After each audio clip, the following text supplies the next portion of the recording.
Hi everyone, I'm at the Haringey Boxcup with a rather famous and increasingly famous face in boxing, Mr. Parm Goraya. How's it going, Parm? Yeah, good mate. Yeah, you enjoying it? I'll have to look into the picture as well, just to make sure that I'm doing it properly.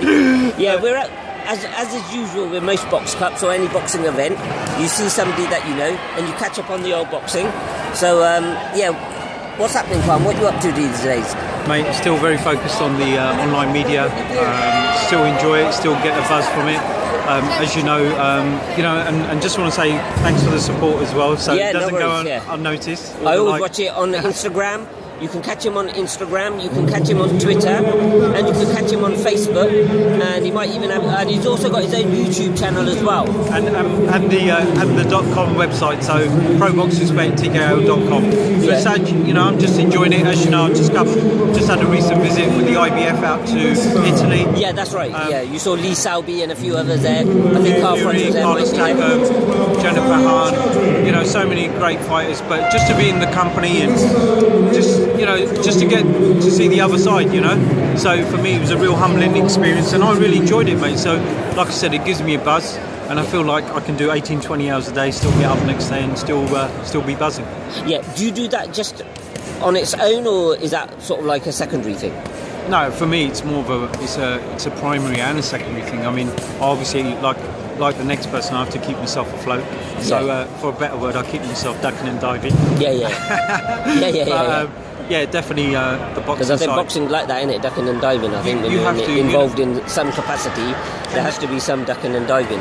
Absolutely, and there's fighters here, amateur level, pro level, and it's difficult unless they're getting sponsored or they've got a big promoter behind them, mate. It's very difficult to keep afloat. So I'm no different, really, Saj. But I'm working on things, so hopefully things will come good. Yeah, you mentioned about sponsoring.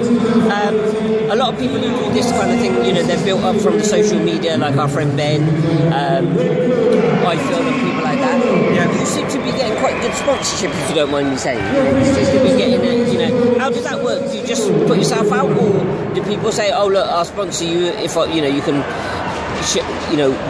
showcase our wares and whatnot"? Or our Boxfit. Shout out to yeah.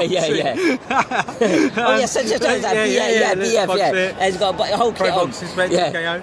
So, no, I won't say full kit, whatever. you haven't seen my pants underneath, mate. No, it's a bit of everything, really, to be honest, mate.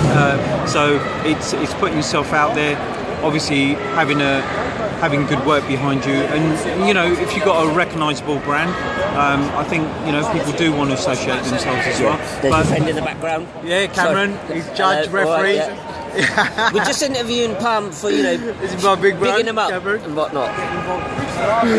That's Cam, one of the referees. You're one of the judges, is that right? That's right, brother. Yeah. Cool. We're nearly done. 2 minutes, Cam. As you can see, Parm is quite popular, so obviously people are catching him out. Yeah, just finish off. Anything you're looking forward to in the boxing world? Anything you're looking forward to? Any fights? Yeah, I mean, obviously we've always got talk of Joshua versus Wilder. Yeah. I would love for that to happen this year. My personal opinion, and I've said it on many fronts, is I don't think it happens till 2019. It's a shame, but it will happen as long as they both stay active and unbeaten. That fight will happen. I'm definitely looking forward to 28th of July. Two great guys. You've got obviously Joseph Parker, who was recently WBO. Yeah, that's right. Yeah. And you've got Dillian White. So looking forwed to that fight as well. So Dillian seems to be he's fighting quite some fairly competitive fights now, and it's almost like he's being like a gatekeeper kind of thing, dare I say it, because he seems to be fighting all the sort of tough fights and whilst biding his time for a world title. I mean, I feel a bit for Dillian that way. I thought he might. It would have been nice for him had he fought Parker when Parker was WBO champion, isn't it? Kind of thing. Yeah, absolutely. And I don't know how many different routes they're taking to the world title, but to be honest, there's only two champions. There's Wilder or there's Josh. He's fought Josh. I think we might see a very different fight next time. Yeah, definitely. And people don't realise that he's come from an MMA background. That's right. He's matured quite well, hasn't he, Dillian? Yeah, I'm not just saying that to you. I mean, I've actually noticed it. There's a bit more savvy there, basically. Yeah, and he's getting better fight by fight. The fight with Ortiz. Yeah. No, not Ortiz. Yeah, I know who you're talking about. The Australian, Lucas Brown. Lucas Brown. Yeah. whatever people can say afterwards, there's plenty of people who will say that was a 50-50 fight. Lucas Brown has been at the top of his game. He boxed him handily, and then he knocked him out, and that's all he had to do. And he looked very good whilst doing that. He was very nimble, very light on his feet. Yeah, and I just want to give a shout out to Mark Tibbs, because I think Dillian and Mark Tibbs are doing big things. I'm looking forward to the fight on 28th of July with him and Josie Parker. I'm not going to pick a winner because I like both guys, but I just hope they have a good fight and stay healthy. Yeah, Mark Tibbs actually, he used his real street smarts there, because that was a bad knockout, and Dillian, as understandable, with such a brilliant knockout, got a bit excited, but Mark really calmed it down, and he really took the situation by the scruff of the hand, the scruff of the neck, as they say. So, yeah, no, fair play to giving Mark Tibbs a shout out there.